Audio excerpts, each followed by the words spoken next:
2016 Major League Baseball Draft begins tomorrow night. Today I thought it'd be a good time to take a look at my personal top 5 draft prospects. We'll start off with number 5, Louisville outfielder Corey Ray.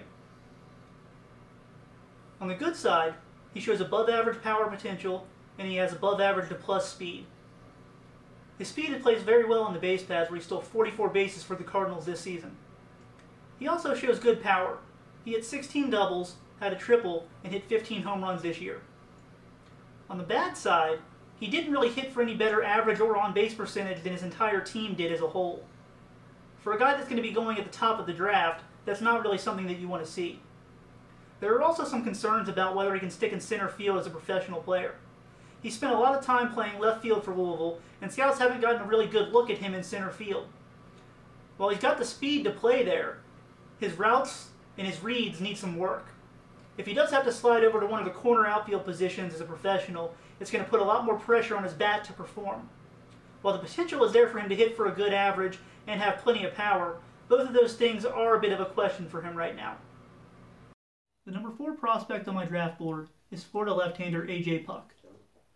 When the lefty's at his best, he'll feature a mid-90s fastball, a potentially plus slider in the mid-80s, and he'll also show a solid changeup.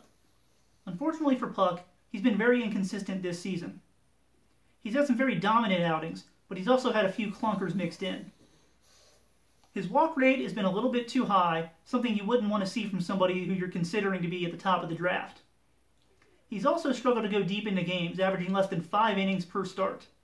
That does come with the caveat that he's left 2 games early.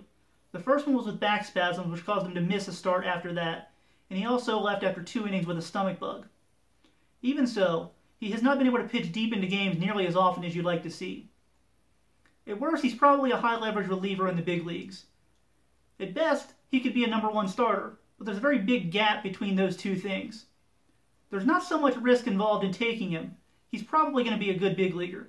The question is it going to be as a starter, as a reliever? The number 3 prospect on my draft board is Mercer outfielder Kyle Lewis. His calling card is power. He hit 11 doubles, 2 triples, and smacked 20 home runs this past season for Mercer. That led to a slugging percentage over 700, and he also hit .395 on the season. He drew 66 walks, which is very impressive, but he also struck out 48 times.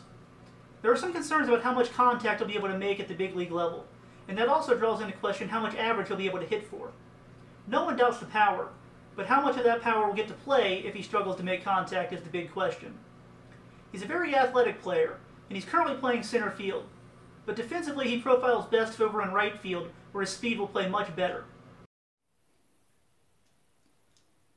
The power and defense are going to play for Kyle Lewis, whether that's in center field or in right field, which is much more likely.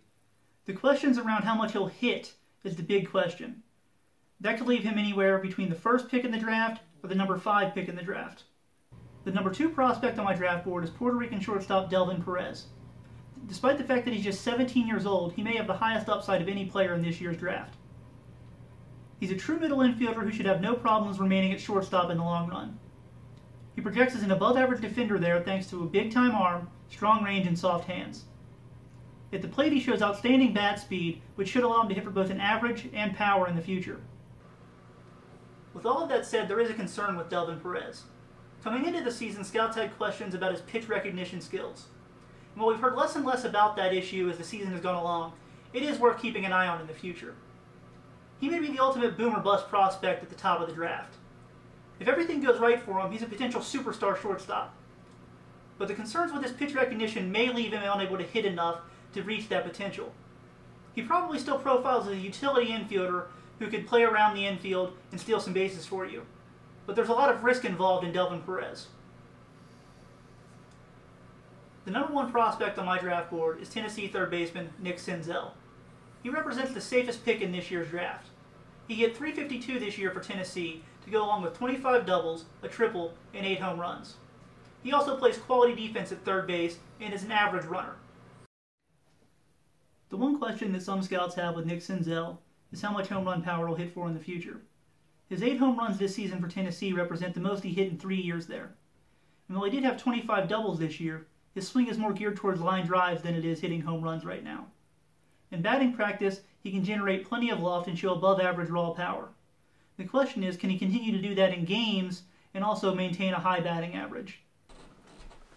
Senzel combines a high floor with a very good ceiling. The question is he going to be more of an average everyday third baseman, or if he develops his power, can he be an all-star caliber third baseman?